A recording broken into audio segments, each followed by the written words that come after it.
થરાદ શહેરમાં ટ્રાફિકની સમસ્યા અવારનવાર થતી હોય છે, ત્યારે આ બાબતે અનેક વખત પોલીસ દ્વારા ડ્રાઈવ પણ કરવામાં આવ્યું છે।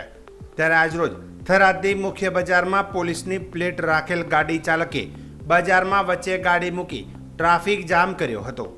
મુખ્ય બજારમાં બસ સ્ટેન્ડથી અને બસ સ્ટેન્ડ ખાતે આવેલી બસોને નડતરરૂપ ગાડી મૂકી ગાડી ચાલક હાજર ન હોવાથી ટ્રાફિક જામ થયું હતું। પોલીસનું બોર્ડ માર્યું એટલે જાણે કાયદો પોતાનો હોય એવી રીતે રોપ જમાવતા હોય છે।